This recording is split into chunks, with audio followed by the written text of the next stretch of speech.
I care about what's true. I mean, do you actually believe in your Muslim faith? Do you believe that Muhammad split the moon in two? Do you believe that Muhammad flew to heaven on a winged horse, for example? I pay you the compliment of assuming that you don't. No, I do. I believe in miracles. You believe that? Yes.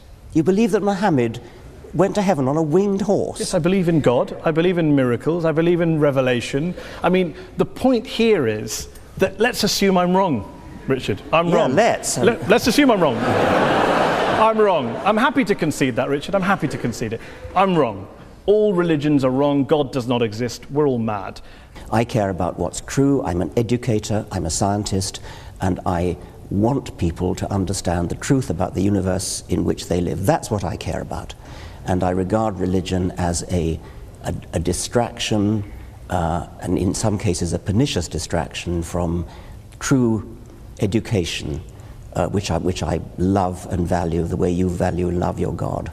Can you not do both? Well, so long as they don't contradict each other. Richard. So long as they don't contradict each other. But if you actually believe Muhammad flew to heaven on a winged horse, that's an anti-scientific belief.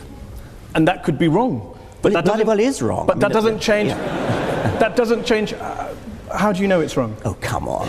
You're a man of the 21st century. No, I'm just asking. It comes back to my original question. The rational position is the agnostic. The rational position is the agnostic position. Why up there? What, the rational position. I didn't say up there. I didn't pick a place. Okay, you picked a place. Why would a winged horse be the way to get to heaven if it's not up there? I asked a question about. You asked about proof. I'm all for saying I can't prove it, but can you prove he didn't do it? I mean, this is the end-all debate. Didn't fly to heaven on a winged horse? I'm just asking on your criteria.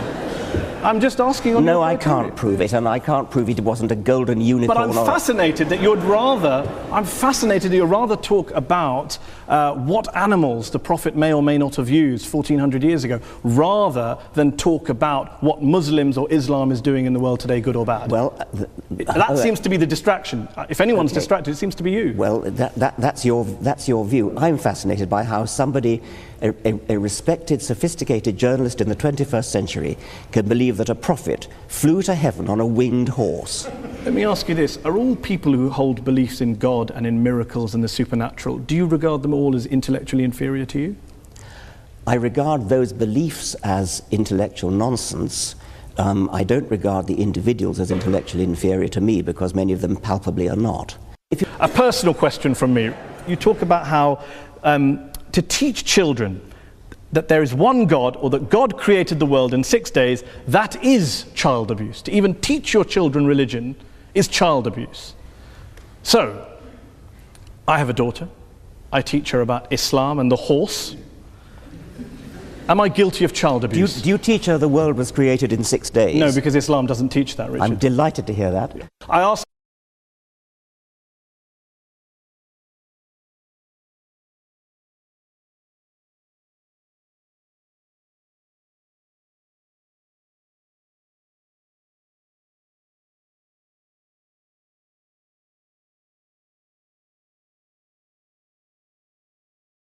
Okay, let's